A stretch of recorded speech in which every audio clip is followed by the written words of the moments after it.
피부에 염증이 생기고 두드러기 나고 부스럼 종기 막 이런 거 나기 시작하는 분들 있거든요. 간에 병든 세포가 새롭고 건강한 세포로 재생되면서 이런 전신의 세포가 일단 건강하게 되어가는 과정에서 독소, 노폐물 떨어져서 배출이 되는데 그게 피부로 나타나는 거거든요. 육류를 좋아하는 사람한테 피부에 여러 가지 변화가 나타날 수 있어요. 간은 스스로 해독을 하는 기관이잖아요. 40대 이상이 되었는데 육류를 좋아한다. 그러면 사실은 간에 무리가 가고 있다라는 거고요. 내 몸이 안 좋아졌을 때 거기에도 적응을 한다고 그랬잖아요. 정말 불편하지만 우리 몸은 살아가기 위해서 거기에 적응을 해버리거든요. 졸림, 나른함, 권태감은 우리 병든 세포가 건강한 세포로 재생되는 동안에 이 뇌랑 시신경에 에너지랑 영양을 원래 아주 풍부하게 보내줘야 되는 그 어느 정도의 양이 있는데 내 몸이 건강한 세포로 재생되는 온몸에서 이게 일어나고 있기 때문에 뇌랑 시신경에 일시적으로 에너지랑 영양을 보내는 게 좀 줄어드는 거거든요. 너무 졸린 거예요. 나른하고 권태감이 있고. 이럴 때는 좀 그동안 몸이 굉장히 많이 안 좋았을수록 장기간 될 수 있고요. 이렇게 몸이 나른하고 졸릴 때는 많이 휴식 취해주는 게 굉장히 중요합니다. 그래야지 회복이 빨리 되거든요. 그리고 통증 반응, 제가 대표적으로는 두통을 써놨는데요. 좀 전에 얘기했던 것처럼 우리 뇌에서는 항상 산소랑 영양분을 되게 많이 필요로 하지만 우리가 독소를 배출하는 이런 과정에서 혈액이 사실은 일시적으로 오염이 더 돼요. 그러다 보니까 우리 뇌에 산소와 영양분을 공급을 못 해주는 거예요. 일시적으로. 그때 느끼는 게 두통으로 나타날 수도 있고요. 모든 통증 반응들이 올 수 있어요. 특히나 평소에 아팠던 부위가 더 아파와요. 위가 안 좋으셨던 분들은 위가 아파오고요. 머리가 안 좋았던 분은 두통이 오고요. 관절이 안 좋았던 분은 평소에 이 정도는 아니었는데 너무 심하게 아파와. 이렇게 굉장히 본인의 약한 쪽으로 이런 반응들이 일어나는 거예요. 예를 들어 보면 그러니까 혈관이 일단 확장이 되거든요. 혈관이 쫙 이제 펴지면서 확장이 되면서 그쪽으로 독소가 유입되다 보니까 백혈구라든가 이런 면역 세포들이 막 증가하게 되죠. 그래서 얘네들을 내쫓으려고 싸우는 과정에서 통증 반응이 나타나는 거예요. 발열도 있어요.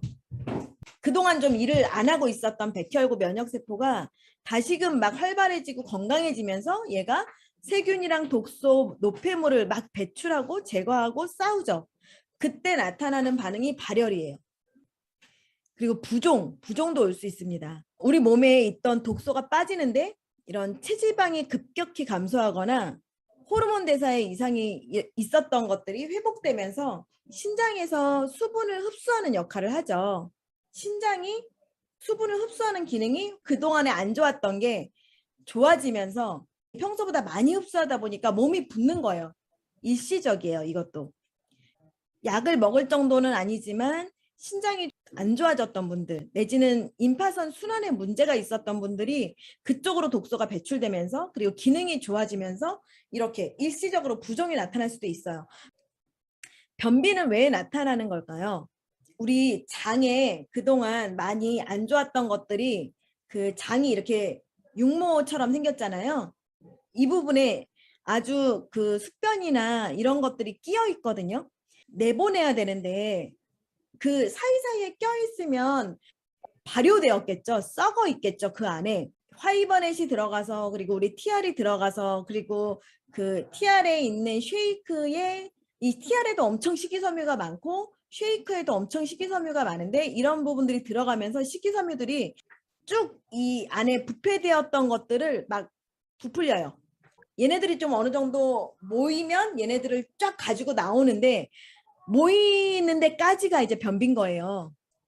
이 막힌 하수구처럼 이 내용물을 쫙 한번 가지고 나올 때 그 며칠 동안이 이제 배변이 잘 이루어지지 않는 거거든요. 그리고 숙변이 배출됩니다. 그러고 나면 정상화가 되는 거예요. 장이 되게 튼튼해지고. 변비보단 적은데요. 설사도 올 수 있는 거예요. 이것도 원리는 같아요. 독소랑 노폐물을 배출하는 과정에서 아까는 수분이 부족하다 보니까 변비가 오는 건데 수분을 이렇게 끌어모으는 과정에서 장이 막 운동 속도가 올라가다 보니까 빨리빨리 그냥 배출을 먼저 해버리는 거예요. 그럼 설사가 되는 거예요. 요거는 위장 기능이 좀 약하거나 예민하신 분들 그리고 이런 분들도 섬유질이 부족한 사람이 설사가 오기도 해요. 그리고 막 더부룩하다라고도 얘기를 하고요. 그래서 약간 설사랑 변비는 같은 원리로 독소가 빠지는 과정이지만 설사로 올 수도 있고 변비로 올 수도 있다. 방기랑 빈뇨 이것도 약간 같은 현상인데 장 속에 정체되어 있던 숙변들이 분해되는 과정에서 숙변이 부푼다고 그랬죠. 설사가 나타나기도 하는데 이게 장 속에 그동안 있었던 가스랑 독소가 배출되는 거예요. 이때 가스 나올 때 냄새가 정말 지독한 것 같아요. 그러다가 숙변이 나오는데 네, 이게 누구는 가스로 나오고 누구는 빈뇨 현상으로도 나옵니다. 숙변 부풀어 가지고 이게 독소 배출하는 과정에 있어서 소변 화장실도 너무 자주 간다고 네, 아주 이런 현상이 그러니까 다각도로 나타나시는 분들 많을 거예요. 배설 과정에서 여드름이나 뾰루지가 나시는 분들도 되게 많아요. 여드름이라고 하는 거는 간이 이제 지방을 배출하는 능력을 갖고 있는 아이인데 이런 능력이 간에서 그동안 상실돼서 남아있던 지방들이 이제 간의 능력이 좋아지면서 피부를 통해서 배출되는 거예요. 얘가 세균에 의해서 곪아서 나타나는 게 바로 여드름입니다. 간이 되게 안 좋다라는 거고요. 간 기능이 회복되면서 피부가 다시 좋아집니다. 그런데 그 전의 피부랑은 비교할 수 없을 정도로 되게 맑고 투명한 피부로 되는 거예요.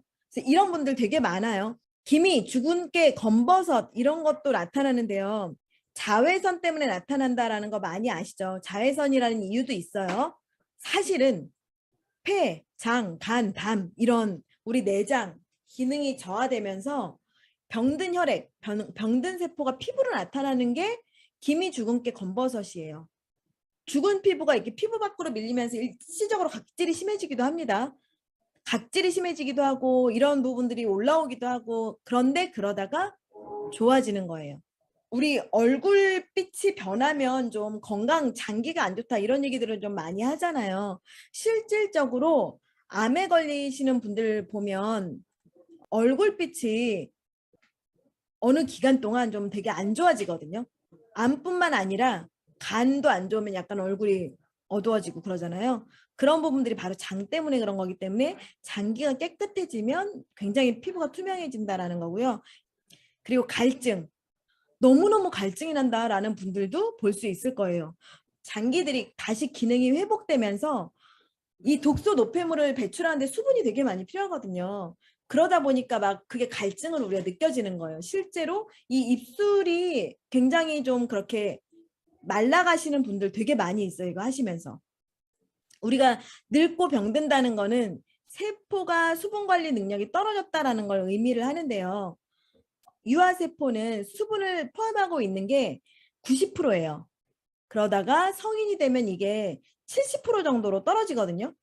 그러다 보니까 우리가 점점 노화될수록 세포가 건조해진다라는 거죠. 이게 회복되면서 갈증을 느끼기도 한다. 눈 충혈, 눈곱, 눈물, 침침함 이런 부분들도 나오는데요. 우리 눈이 간의 상태를 나타내는 좌표다. 이런 얘기 많이 들어보셨죠? 그래서 간이 좀 상태가 안 좋아져 있다 보면은 지방을 배출해주는 역할을 하는데 이 모세혈관에 지방이 쌓여 있다 보면은 시력이 떨어지는 거예요. 간의 기능이 회복되면서 뭐 아주 일시적으로 눈곱, 눈물 이런 부분들이 계속 나올 수 있는 거예요. 그리고 흉통, 기침, 가래 이런 것도 있습니다. 만성기관지염이나 폐가 좀 안 좋으신 분들은 아마 대부분 이런 과정을 겪을 거예요. 이것도 폐 기능이 회복되는 과정에서 독소가 부풀면서 이게 나가는 방법이거든요. 그러니까 가슴이 좀 아프다고 하시는 분들도 있을 수 있어요.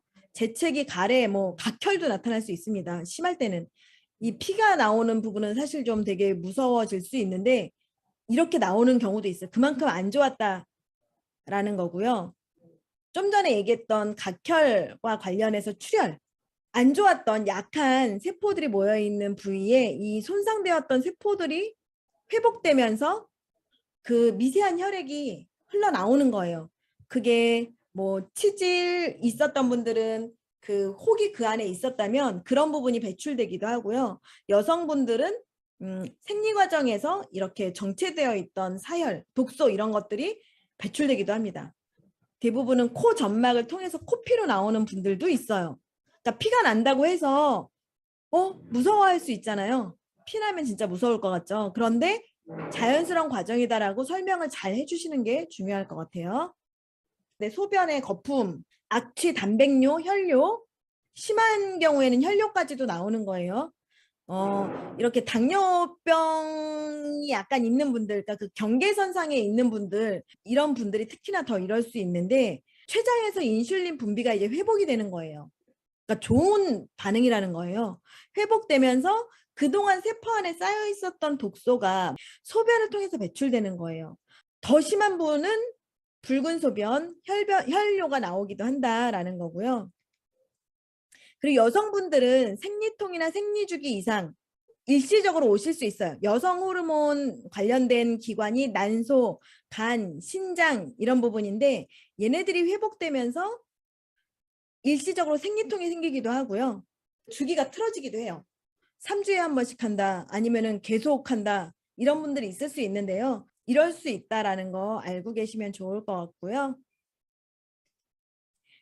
불면증도 올 수 있어요. 아까 졸림, 나른함, 권태감 요거랑 오히려 비슷한 거예요. 증상이 반대로 나타나는 건데 뇌혈관이 막혀 있다가 확 열린다 그랬잖아요. 혈관이 확장되면서 여기 안에 독소가 쫙 배출되면서 머리가 아까 같은 경우에는 그 졸리고 이럴 때는 그 배출하는 과정에서 뇌혈관에 산소랑 영양소가 일시적으로 부족해진다고 그랬는데 그게 이제 뚫리면서 너무 맑아지는 거예요. 그 밤에도 잠이 안 오는 증상이 일시적으로 올 수 있어요.